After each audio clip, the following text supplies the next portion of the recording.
Hello everyone. तो अब इस वीडियो में हम लोग वित्तीय आपातकाल के बारे में पढ़ेंगे। तो हमने अभी तक राष्ट्रपति शासन और राष्ट्रीय आपातकाल को अच्छे से समझा। तो इस वीडियो में हम लोग वित्तीय आपातकाल के बारे में समझेंगे।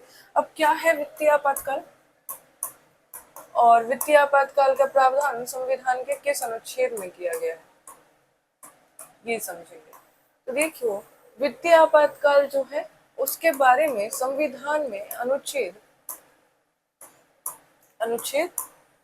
360 में उल्लेख किया गया है। ठीक है। अच्छा, ये जो अनुच्छेद है, अनुच्छेद 352, 356, 360, उसके लिए मैंने पहले ही वीडियो में आपको बताया था कि आप ऐसे याद रखिएगा, देश, देन राज्य और पैसा। तो अगर आप देश, राज्य और पैसे से याद रखेंगे तो देश का जो अनुच्छेद है वो है 352, राज्य का अनुच्छेद है 356 और पैसे के लिए अनुच्छेद है 360, है ना। तो वित्तीय आपातकाल का क्या मतलब है? वित्तीय आपातकाल का मतलब है कि देश में जो है पैसे की कमी हो गई है।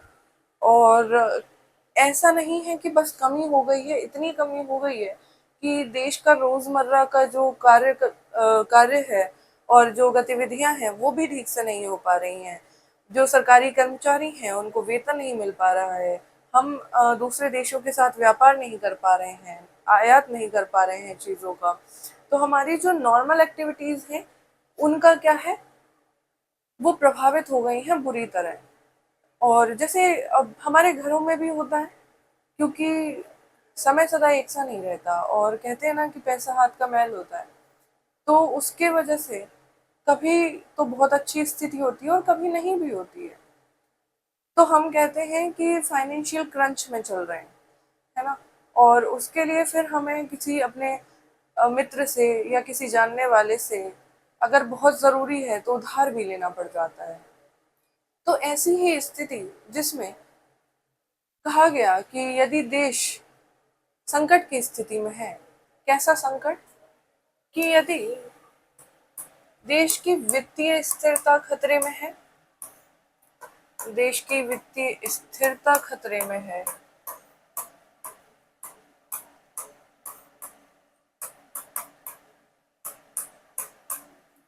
अथवा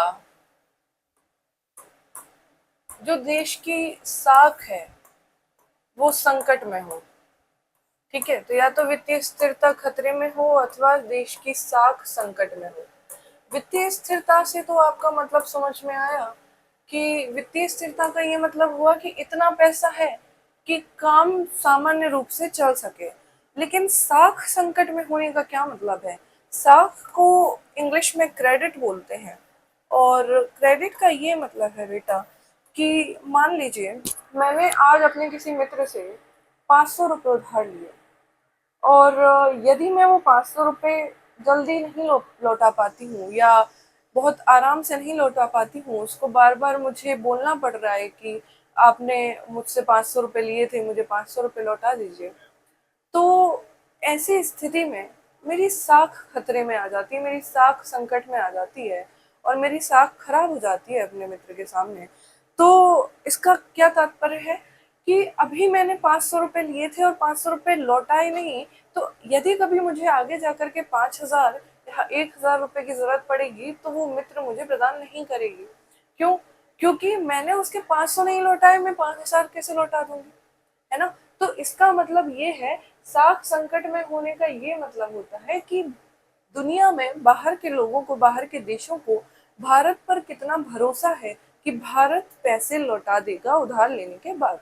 तो साख संकट में हो और वित्तीय स्थिरता खतरे में हो, तो इन आधारों पर वित्तीय आपातकाल लगाया जा सकता है। अब वित्तीय आपातकाल लगता कैसे है? वित्तीय आपातकाल वही कि राष्ट्रपति उद्घोषणा जारी करते हैं, राष्ट्रपति की उद्घोषणा द्वारा वित्तीय आपातकाल लगाया जा सकता है। और इनके माध्यम से जब भी ये उद्घोषणा जारी करेंगे, उद्घोषणा के बाद 2 माह के भीतर हमें सदन की स्वीकृति चाहिए होती है।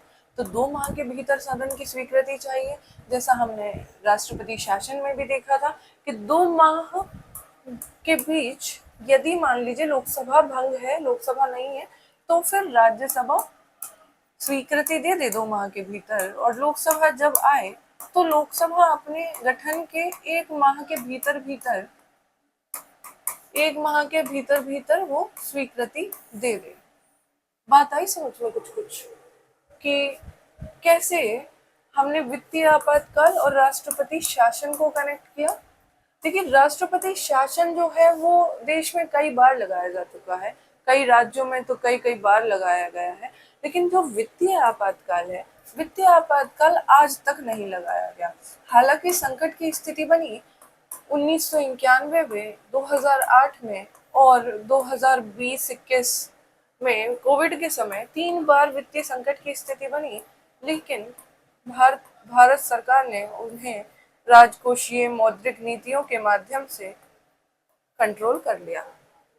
तो वित्तीय जो आपातकाल है उसको लगाने की आवश्यकता नहीं पड़ी, और हम कह सकते हैं कि ये भारत सरकार की एक काफी बड़ी उपलब्धि रही। तो वित्तीय जो आपातकाल है उसमें क्या प्रभाव पड़ता है राज्यों पर। अब वित्तीय आपातकाल में क्या होता है कि केंद्र की जो भी शक्तियां हैं वो वित्तीय मामलों में बहुत अधिक बढ़ जाती हैं। इसका मतलब जो वित्त आयोग द्वारा सिफारिश की जाती है कि केंद्र से राज्य को कितना आवंटित किया जाना है, ठीक है, केंद्र से राज्य को वित्त का आवंटन एकदम निलंबित हो जाता है, एकदम बंद हो जाता है उस समय के लिए। सरकारी कर्मचारियों की का वेतन में कटौती या रोक दिया जा सकता है। बात आई समझ में। तो सरकारी कर्मचारियों के वेतन में कटौती की जा सकती है। यहाँ तक कि आपको ताज्जुब होगा जानकर कि सर्वोच्च न्यायालय और उच्च न्यायालय के न्यायाधीशों की वेतन में भी कटौती की जा सकती है। तो इन लोगों के वेतन में भी कटौती की जा सकती है। राज्य को आवंटन नहीं किया जाता है पैसों का, या किया भी जाता है तो वित्त आयोग की सिफारिशों के अनुसार किया जाए, ये बिल्कुल जरूरी नहीं है, ठीक है। तो अब यदि हमें आपातकाल, जो वित्तीय आपातकाल है वो हटाया जाना है, तो वित्तीय आपातकाल हटाए जाने के लिए वही सेम राष्ट्रपति शासन वाला प्रोसेस, क्या कि राष्ट्रपति कभी भी उद्घोषणा के माध्यम से कभी भी उद्घोषणा कर देंगे और कहेंगे कि वित्तीय आपातकाल समाप्त होता है, ठीक है, कि वित्तीय आपातकाल जो है वो समाप्त हो रहा है। तो इसके लिए ना ही हमें लोकसभा की और ना ही हमें राज्यसभा की किसी के भी अनुमोदन की या किसी की भी सिफारिश की आवश्यकता नहीं होती है। ये काम आराम से इत्मीनान से किया जा सकता है। अब क्या हम एक टेबल के माध्यम से देखें कि राष्ट्रपति शासन, राष्ट्रीय आपातकाल और वित्तीय आपातकाल में क्या अंतर है। तो यहाँ मैं लिख रही हूँ राष्ट्रीय आपातकाल, और यहाँ पर है वित्तीय शासन, और यहाँ पर है यहाँ वित्तीय शासन नहीं, यहाँ पर हम लिखते हैं राष्ट्रपति शासन, और तीसरे स्थान पर है वित्तीय आपातकाल। तो अब मान लीजिए हमें पता है कि सभी तीनों चीजें राष्ट्रपति की उद्घोषणा से लाई जाती हैं। अब लेकिन मेन जो अंतर आ जाता है वो आ जाता है अनुमोदन का। तो यहाँ क्या है, 1 माह के भीतर अनुमोदन होना आवश्यक है, यहाँ 2 माह के भीतर, और यहाँ भी 2 माह के भीतर। लेकिन यहाँ अनुमोदन कैसे हो रहा था, यहाँ अनुमोदन हो रहा था विशेष बहुमत के द्वारा, है ना, विशेष बहुमत के द्वारा अनुमोदन हो रहा था। यहाँ कैसे अनुमोदन हो रहा है, यहाँ हो रहा है साधारण बहुमत के द्वारा। बात आई समझ में, साधारण बहुमत के द्वारा, और यहाँ पर भी साधारण अनुमत द्वारा। और यहाँ पर यदि राष्ट्रीय आपातकाल हटाया जाना है तो कैसे हटाया जाएगा, या तो राष्ट्रपति उद्घोषणा कर दें या फिर लोकसभा साधारण बहुमत से ऐसा प्रस्ताव ले आए। लेकिन राष्ट्रपति शासन और वित्तीय आपातकाल में सिर्फ और सिर्फ ये राष्ट्रपति कर सकते हैं, है ना, लोकसभा को ऐसी शक्ति नहीं दी गई है। राष्ट्रपति जब चाहे उद्घोषणा के माध्यम से ला सकते हैं उसको। पांचवा, यहाँ पर क्या होता है, मंत्रिमंडल की लिखित सिफारिश से ही जारी होगा। मंत्रिमंडल की लिखित सिफारिश, यहाँ लिखित सिफारिश जैसा कोई प्रावधान नहीं है, बस सलाह दी जा सकती है और राष्ट्रपति ऐसा कर सकते हैं। फिर क्या है, यहाँ पर मूल अधिकारों का निलंबन हो जाता है ना, मूल अधिकारों का निलंबन हो जाता है। लेकिन क्या यहाँ पर भी मूल अधिकारों का निलंबन होता है? तो नहीं, यहाँ पर मूल अधिकारों का निलंबन नहीं होता है।